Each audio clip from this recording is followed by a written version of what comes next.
Halo 4, considered by many as the pinnacle of deep storytelling in the Halo franchise and the first-person shooter genre. To others, an overdramatic, forced love story with a confusing plot and lackluster main villain. Upon its release, nearly every aspect of the game was heavily criticized. The online multiplayer evaporated in less than a year. Forge was a shell of its former glory. Spartan Ops was considered a poor man's version of Firefight, and the overall design of the game seemed to be inspired by nothing more than a blatant attempt to steal an audience from its biggest competitor. But with Halo 5's campaign being, well, shit, many gamers, myself included, had gone back to this alleged black sheep of the Halo games to see if it was as good or bad as they remembered.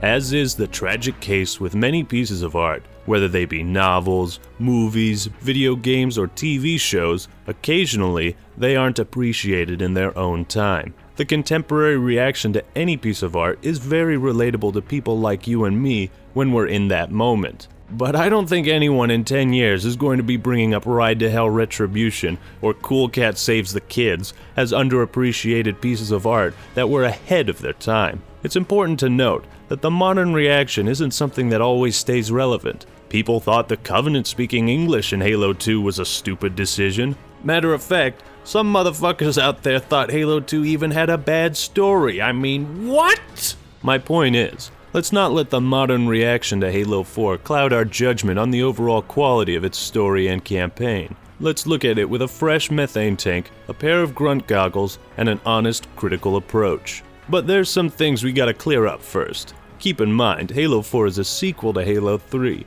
It continues the story of the original trilogy. This will be important to remember for this review. This video will focus on everything that's in the campaign and terminals, but not Spartan Ops. Thank God. Unlike Halo 5, which has a campaign I mostly dislike, and unlike Reach, which has a campaign I mostly love, my experience with Halo 4 is rather interesting, because it does some things incredibly well, and other times, it catastrophically fails. Finally, before you get your armor restraints in a knot, remember that art, even video games, is up to interpretation. And I don't want you to get the impression that I or anyone in the comments is trying to destroy your love or your interpretation of this story. We're sharing our opinions just as you are. So with this recent breakout of passionate fans claiming this game has the best story in the series, I feel it's time we compose ourselves and force choke our way straight into this. Before we can even talk about the gameplay or story, the elephant in the room needs to be addressed. The massive changes that were made to Halo's formula. What changes, you ask? Well, a better question would be, what wasn't changed? And all I can think of is the sound of the fuel rod cannon and the look of the assault rifle. Now, Halo always had a well-established formula. You run around as the ultimate badass, accompanied by awesome music as you shoot and smack aliens in the face, with varied gameplay that was heavily inspired by the revolutionary Doom. I'll talk about that later. And a feeling of connection and familiarity between games. And it's gone!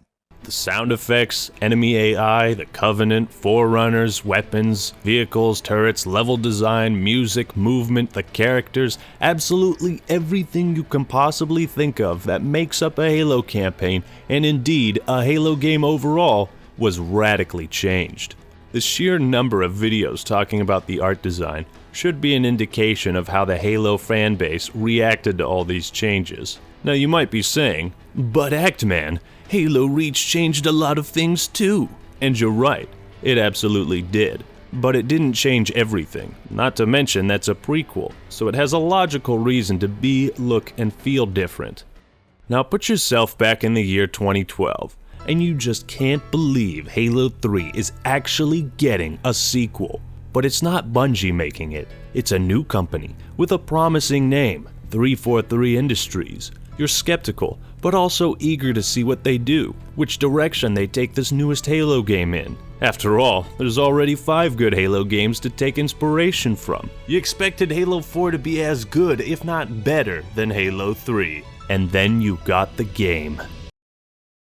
At that point, you can't help but feel animosity towards this new company who hasn't proved anything except they're willing to change absolutely everything you like about Halo. Especially when you consider this game was rushed onto the 360 just 2 years after Reach, breaking the 3-year cycle and undercutting the player base of both Halo 3 and Reach. It wasn't a subtle change or transition, it's shoved in your face, and you're just expected to accept it. And that's the reason why so many people had a negative reaction to Halo 4. Different isn't always bad. Some good things were added. Most of the UNSC weapons had a beefier sound effect. The Forerunner architecture was very impressive and detailed, and the game also boasted pretty incredible graphics for the time. But looking back, I hated Halo 4's campaign, because it just didn't feel like Halo. No part of it did. Especially not the gameplay. I'm going to be as blunt and honest as possible in this next sentence. Halo 4's campaign is almost a complete failure in terms of gameplay. And I know that sounds pretty radical, but to understand why this is the case, we have to understand why Halo campaigns were so fun in the first place, and what made them so awesome. As I said earlier in the video, Halo was heavily inspired by Doom, one of, if not the most influential first-person shooter game ever made. The core principles of both games rely upon a cast of enemies that have unique, consistent, and predictable behaviors, which can be learned by the player. The enemies combined with the design of the levels and weapons is what makes up this beautiful dance of gameplay. Take grunts for example, they're cannon fodder that roam in packs. Almost every strategy for killing them is viable, getting up close with a melee, using grenades, firing from long range, or using the standard assault rifle. They can carry heavy weapons on occasion or deploy turrets, flee in terror, toss grenades, or become suicidal. All of these behaviors are predictable through audio and visual cues. Everybody duck! But if you do get careless or allow them to overwhelm you, they will take you out. Elites are basically your equal. They're smart, cunning, use all sorts of weapons, throw grenades, hide behind cover, dodge, roll. They yell when they notice you and are color-coded to show their strength. Fights with elites are a two-phase battle, getting their shields down and finishing them off. And generally, all methods of combat are viable against them, though they are much harder to take down, and are often accompanied by lower-ranking units or even other elites. Jackals are all about precision. They're defensive enemies that can hold a choke point very well. Trying to rush into their territory is generally not wise. Shooting their hand leaves them vulnerable, and using grenades can disrupt their positioning. Skirmishers are speedy, and you'll need to aim fast or outmaneuver them in order to kill them. Hunters are the tanky mini-bosses that require a lot of firepower to take down. They're super strong, and can kill you very quickly. But their fuel rod gun is telegraphed and their melee is easily dodgeable. Brutes are similar to elites, but are more aggressive, run in larger numbers, aren't as cunning, and don't have regenerating shields. Drones are the flying pests that harass you from the air, breaking up the pattern of enemies always being grounded. Finally, engineers are floating support units that shield their allies and explode violently on death. Playing Halo and Doom is like playing a chess game, because each piece has its strengths and weaknesses. Picture your pieces as the weapon sandbox, your allies, and picture the opposing side as the enemies you fight. Playing chess is about more than having the strongest pieces on your side. It's about strategy. Do you take out the pawns first to make it easier to take the bishop, or do you focus the bishop so the pawns are left in the open? With chess and Halo, there's seemingly endless ways to win the game or beat the level. No one strategy is always the best strategy, and that's a good thing, because it means you have to think your way through each encounter in order to succeed. Good strategy is rewarded, while bad strategy is punished, creating a fair, balanced, understandable, and challenging video game experience. Just as a chessboard offers many ways for pieces to move, so too does the level design allow multiple paths around most encounters, and each level gives you a wide variety of tools to do so. And when you have such unique chess pieces with well-defined roles that the player can understand, then the design of the game is more about providing different combinations of enemies rather than simply boosting their health or shoving more enemies on the screen. These are the fundamentals that separate Halo and Doom from the forgettable run-of-the-mill shooters. But it is in these fundamentals that Halo 4 took a catastrophic turn. Now it's going to take some time for me to accurately describe the clusterfuck of ass shit that is Halo 4's gameplay, but after this section, you'll have a very good idea of why these campaigns are fun and why this one isn't, relatively speaking. Aside from removing drones, brutes, engineers, and skirmishers, what Halo 4 also removes is multiple viable strategies, predictable enemies, and the idea of prioritization. With this in mind, let's look at what makes Covenant encounters so unfun, and that's 3 things: the plasma pistol, needler, and melee. In Halo 4, the tracking ability on the overcharged plasma pistol and needler is so strong it's virtually undodgeable, unless you hide behind cover. And the melee animations from elites happen within 10 frames, or 1/6 of a second, making that completely undodgeable as well. And on Legendary, it kills you instantly. So what you end up doing is hanging back and shooting everything from range using precision weapons, because getting in close to mid-range puts you in the path of undodgeable attacks. These are Covenant encounters in a nutshell, and this is half of the gameplay.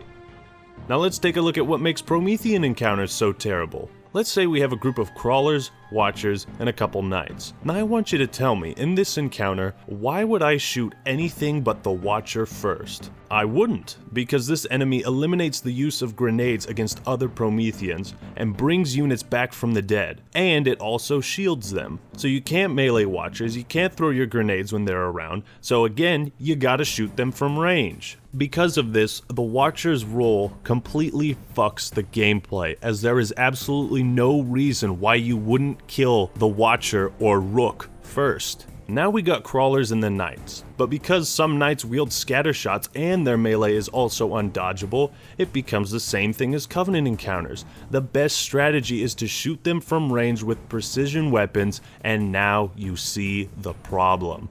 This is where Halo 4's gameplay absolutely falls apart, and the elements of strategy and critical thinking disintegrate. Crawlers are a redundant form of cannon fodder. Their ability to scale vertical walls is an interesting mechanic, but there's nothing more to them. And because they appear in such ridiculous numbers, the most effective strategy is to always go for headshots.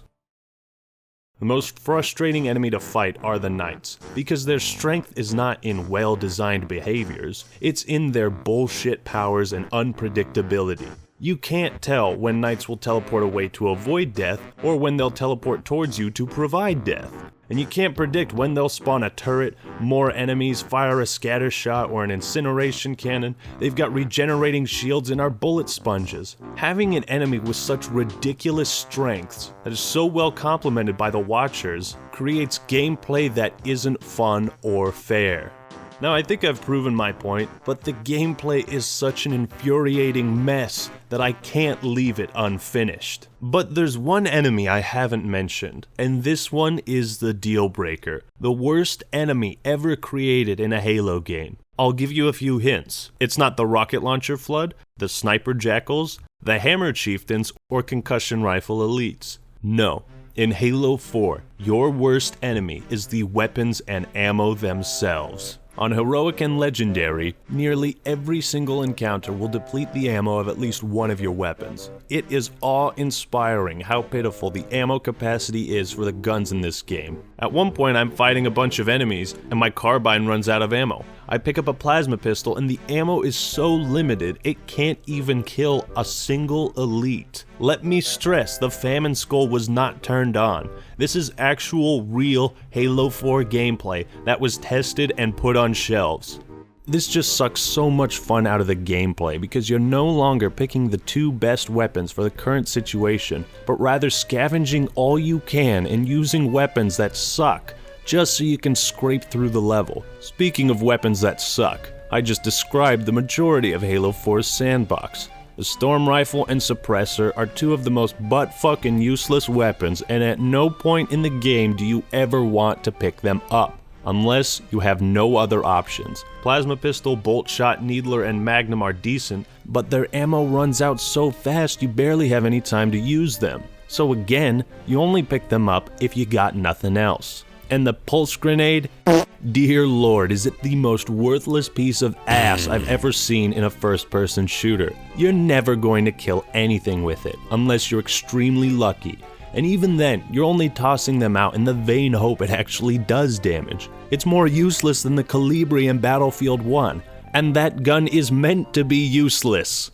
It's not all bad though. Halo 4 does have some cool, enjoyable gameplay moments, like flying the broadsword. You're shooting down turrets, dodging debris like the game just turned into Star Fox.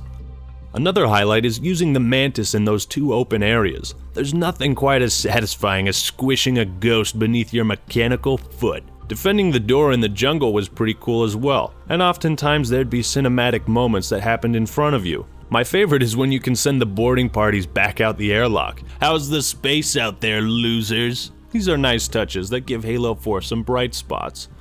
But the level design is far worse than you think. So rather than creating each level with a unique purpose, objective, or identity in mind, Halo 4 opts to replace interesting level design with this rule of 3. You run around and activate switches or whack a glowing ball and that's it. Destroy all 3 energy balls! Or it's just a quick time event. I mean, nothing's more climactic and tense than when the control is taken away from you and all you gotta do is press R to beat the game and the final boss. There's almost no straying from the path, and even when you try to, the game has the fucking balls to put death timers and invisible barriers all over the place. Oh hey, maybe there's a terminal over here.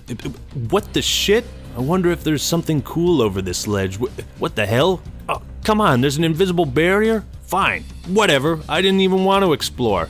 Oh man, this is crazy. There's stuff moving all over the place, and what, here? There's a kill timer here? For the most part, the only fun missions are the last two, because the levels feel just a bit more open and non-linear, and that's out of 8 missions. Halo 4 has the fewest playable missions out of all the Halo campaigns. And aside from those occasionally fun or cinematic moments, Halo 4's gameplay and level design doesn't enhance the story or the player's experience in any way. And sure, the story is infinitely better than the gameplay, but isn't that the top priority when making games? To make them fun? It's a catch-22 that I just can't deal with.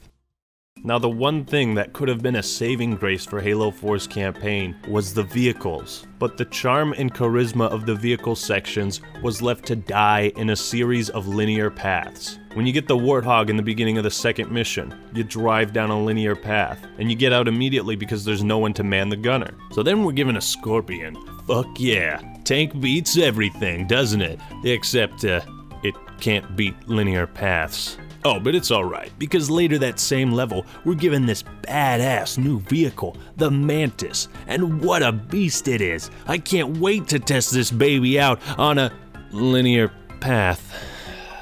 There's also a really cool segment where you're driving a ghost down God damn it. Next we're dropped off in this great canyon that looks incredible. We stumble upon a huge mammoth of a vehicle. We hop on board and are ready for some epic fights. And wouldn't you know, the mammoth only goes down linear paths. Even when the game gives you a pelican and lets you fly that for the first time, you are flying in 2 linear paths. No reason to explore and only 2 points of interest. And there's even kill timers there. Hey, anybody remember New Alexandria? Remember how the levels used to open up when you got in a vehicle? You got to explore, go wherever you wanted. Remember that feeling of discovery? Remember how you wanted to push the boundaries and see what was really out there? See how far you could go? Cause oh, I remember. I don't know how you managed to ruin vehicles in a Halo game, but Halo 4 managed to do it. The main point I want to make is regardless of how good or bad the story of any game is, if it simply isn't fun to play, that will affect everything.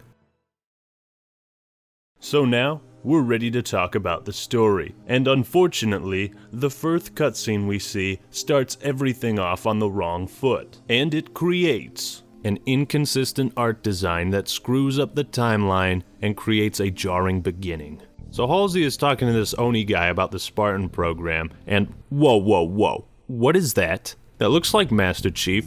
This game is centered around the Master Chief. He's on the front cover. I'm gonna say that's the Master Chief. But what the hell, there's more of them? Are any of these supposed to be Chief? Clearly one of them is because Halsey mentions him.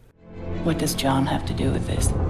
But which one is it? It can't be this guy because the first time Chief gets Cortana is on the Pillar of Autumn. Unless Chief had a different Cortana, or they gave out Cortana AIs to multiple Spartans. But wait, no. In Reach we see that Cortana is one of a kind. Is Halsey telling a falsified story of events? 27 seconds in and already so many questions. But this isn't even the tip of the iceberg. So Halsey is talking about the origins of the Spartans, and naturally we would assume that these conflicts happening on screen take place prior to the events of Halo Combat Evolved. And if that's the case, why then do these Spartans look like Chief after he came out of his cryotube in the first mission? If these scenes are supposed to be flashbacks, then shouldn't the Spartans look like this? Or this? Or hell, even this? Actually, no, not that. Now there is an explanation for this art style change, but it's not in the game. And that's shitty writing in and of itself, but in an interview with Frank O'Connor, he says the reason why Chief's armor changes from Halo 3 to 4 is because of nanobots that upgraded it while he was in cryosleep. So there is no reason why any other Spartans aside from Chief currently adrift in the Forward Unto Dawn should have this newly updated armor. But a more important problem than a change in visuals is the story of Halo 4 extends into interviews with staff members. Just take a second to think about how ridiculous that sounds. 343 might have just wanted to change things, make them look new and different, but can you imagine how much better this opening scene would be if it showed the classic art style, paid homage to that, with new state-of-the-art graphics, before we switched over to this new style? Then this crippling flaw wouldn't exist. And better yet, people would be more accepting of it. Let's think about this. Halo Wars is the prequel to Halo 1, which makes it the first game in the timeline. Change has always been the name of the game for Halo, but if you're going to have flashbacks to a time prior to this change, you gotta be consistent with the previous games and timeline that connects them all. Aside from that, this cutscene has some seriously great dialogue, and the presentation is phenomenal. The wide shot showing just how vast the Spartan program is, a child sits awake, alone, with a stare that mirrors the regret we see in Halsey's eyes a moment later. We understand the burden she bears just through the visuals. The cinematography and pacing is fantastic here. Not to mention, this is a great setup for Chief's journey, and it's the first time that we get to see and learn more about the origins of Spartans. And then he says the line, "The Master Chief is dead."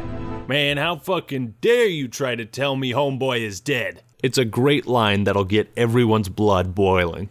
But the problem with this whole scene is we never find out the context of this discussion or who this Oni guy is. Surprisingly, Halo 4 makes the same damn mistake that Halo 5 did. Both games start off with a cutscene of Halsey that brings up interesting stories and ideas, but are never explored throughout the rest of either games. At least Halo 4 used this scene to set the tone and weaved some incredible themes into it. Moving on, the opening to the first mission is fantastic. The music buildup is nice, you can feel the tension of a new adventure building, and when Cortana says, "Wake up, Chief. I need you."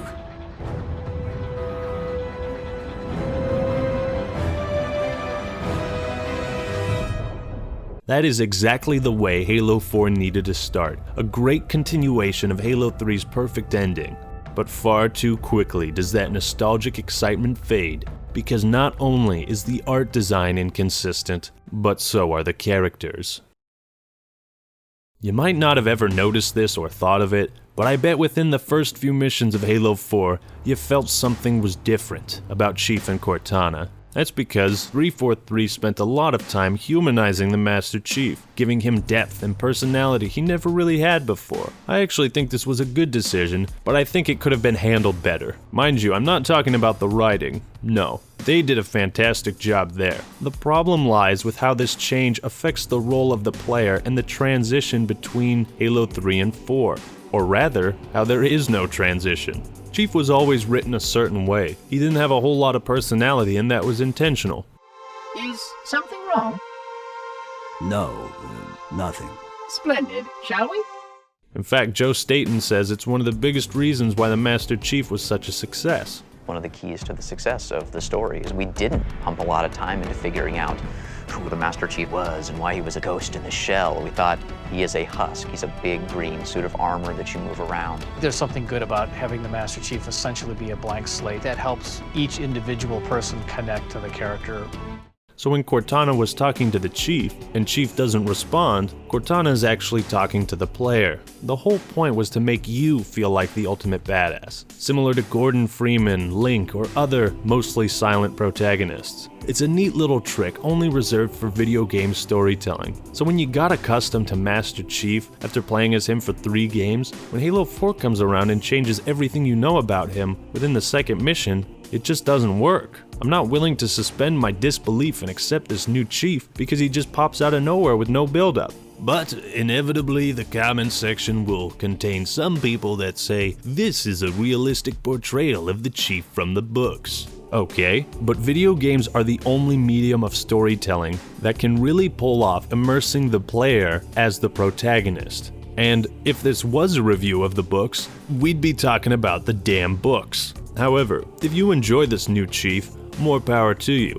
It's all about how you interpret things. These are just my interpretations. And when you consider all the other changes made, this is just another one to add to the pile.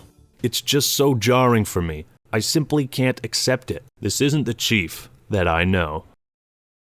If you can manage to overlook the massive and abrupt changes, you'll find that Halo 4 actually has some pretty dynamic characters and well-written dialogue. Unfortunately, there's a few stinkers. Let's take a look at Halo 4's cast. Can anyone give me a good reason why Palmer is in this game? No, seriously. What does she do of importance? She hands Del Rio some papers and that's it. Now there's another inconsistency I have a problem with. Chief's been gone for 5 years, and it seems like these new characters have just completely forgotten who he is, contradicting the themes of the previous Halo games. I mean, how do you just forget who the savior of humanity is, and not treat him with nothing but pure respect? First thing Palmer says to him is a disrespectful comment on his appearance.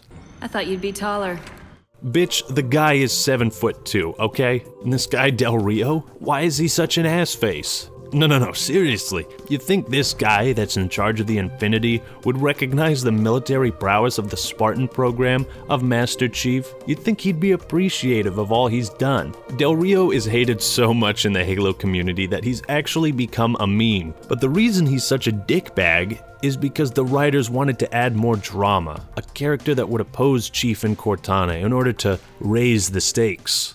I am ordering you to surrender that AI! You can see this because at the end of the game, Del Rio just disappears.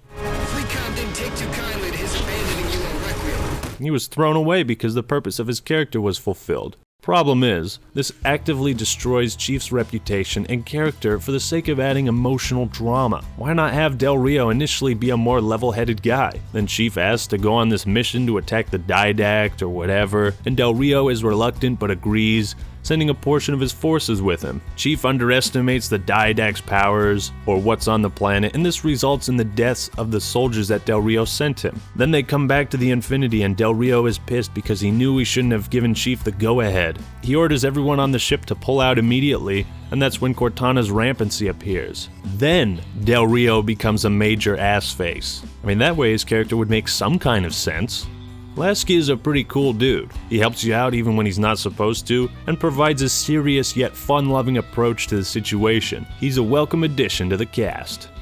For me, problems occur with the Cortana and Chief narrative. Because this game only has 8 playable missions, they have to force this emotional conflict into areas where it feels so out of place. By the time we start the second mission, we're already thrown into the whole saving the damsel in distress plotline. So Chief no longer feels like the player's character, but he also just seems so desperate. And I get that's kind of the point, but again, it just doesn't feel like Chief to me.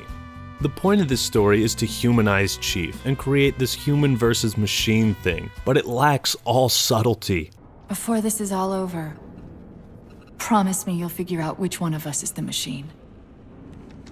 It would have been easier to accept, like the art style changes, if this new side of Chief's character was eased in. Let's say throughout the first 3 missions, Cortana has these weird blips and bloops, but Chief doesn't react to them because he's still the player's character. So when they crash land on Requiem, The focus is more on this new planet. The game plays out just like all the other Halo campaigns with a mostly silent protagonist. And Halo 4 gives the impression that it's going to do the same thing. But then something happens. The twist. It becomes apparent to Chief that something is seriously wrong with Cortana. And then his character starts developing. They flip this tried and true Halo storytelling formula into the Halo 4 narrative we have now. Maybe create an extra mission or two to provide a better transitioning phase. The point is, Halo 4 doesn't give you 1 second of that old feeling the characters had. Now, to be fair, both Chief and Cortana have a lot of really good lines.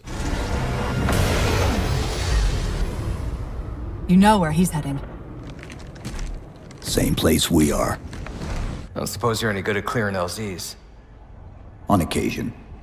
I don't know about you, but I usually like a little more intel with my intel. Maybe next time you rescue us, you can give us more time to pack. Next time. Before we dive deep into the Didact and the plot, there's one loose end that we need to tie up. Halo 4 really is a tragedy, both in its narrative and as part of a trilogy, because the unfortunate truth is the sequel to it can barely even be called a sequel. You all know my feelings on Halo 5, and as I said in those videos, when the second act of a 3-part story is bad, and I mean really bad, it poisons the 2 stories connected to it. Bringing Cortana back as the main villain did nothing more than invalidate everything that happened in Halo 4, and that's the real tragedy. But you know, despite my initial hatred of Halo 4, I can't even try to act like the ending didn't intrigue me and set up something really cool for the future. I've warmed up to the story as time has gone on, but I firmly believe if 343 had learned from their mistakes and stuck to their guns to continue the story faithfully, giving players a sense of familiarity with the Bungie games, we'd all look at Halo 4 and 5 much differently. So now, we're ready to talk about the plot. Basically, we have 2 going on at the same time. Didact and Promethean's return to threaten humanity, Cortana's decline into rampancy, and the resulting drama between her and Chief, as well as both of their internal conflicts. Now that sounds pretty damn cool on paper, and the Cortana-Chief narrative is awesome for the most part. But the overarching narrative of Halo 4 is just so convoluted and poorly explained. The average player whose first game is Halo 4 isn't gonna understand anything. And you might say that's because it's the 4th game in the main series, but you gotta understand target demographics here. The goal is to make a story that will sell to both newcomers and longtime Halo fans, something they can both enjoy. Now that's a lot harder than it sounds, but that's what's necessary. I think Cortana's rampancy was too much to start with, because it bets on the player being familiar with the previous games right from the get-go. Without those, you wouldn't have much reason to care about them. And I can tell you right now, people like me who bought and played all the other campaigns are gonna be in the same boat. First time going through, I didn't know what the fuck was going on.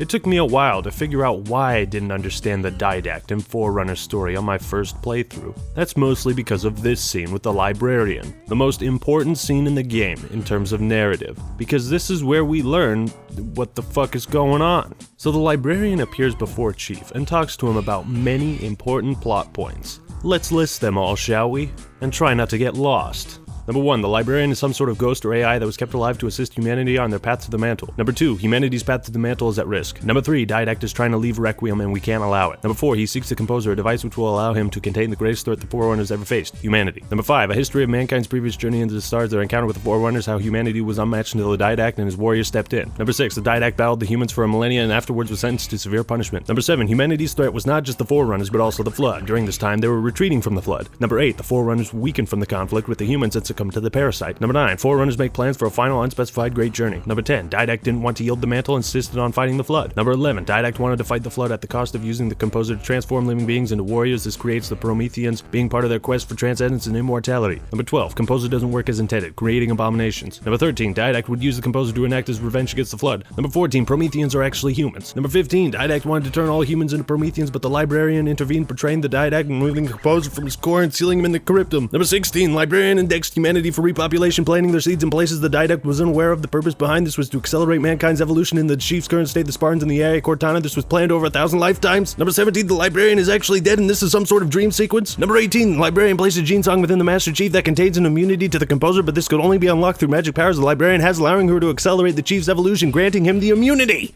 Oh, Jesus.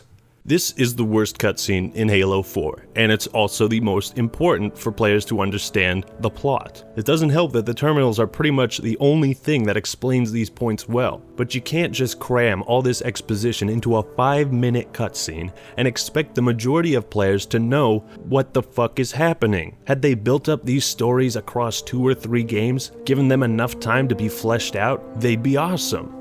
And if you had trouble keeping track of those plot points, when you hear the Didact start talking, you'll wonder if this shit was written by Shakespeare.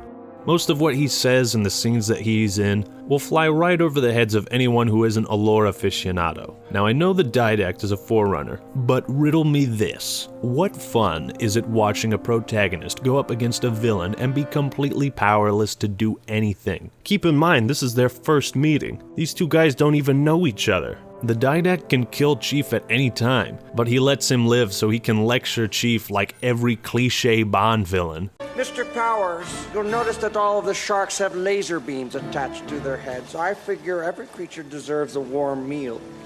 Isn't the whole point of a main villain to test the protagonist, to antagonize him, forcing him to become stronger, inadvertently making him powerful enough to take on the villain? Seems they wrote the story this way to make Cortana tragically sacrifice herself, and I get that, but riddle me this. Why is the Didact a Sith Lord? A Sith Lord? Doesn't this look like Force Choke? Doesn't this look like a Jedi mind trick? Ah, fuck it. For being a forerunner, the Didact is also pretty freaking stupid. The question is, if you're a hyper-sentient being that has had a massive conflict with this species in the past, why would you not use this chance you have to destroy this potential threat right here and right now? And the answer is, you would. Unless you're an idiot. But that's just what the Didact is. And being a dipshit is exactly what led to his demise. And that's what makes this conflict fall flat on its face. Because the Didact has no reason not to kill the Chief, aside from the fact that the writers need to give the important exposition to the audience. The big problem with the Didact is his representation in the terminals is infinitely better than it is in the campaign itself. The problem is no Halo story has been so convoluted that it becomes incomprehensible to newcomers and longtime fans of the series. No story until Halo 4.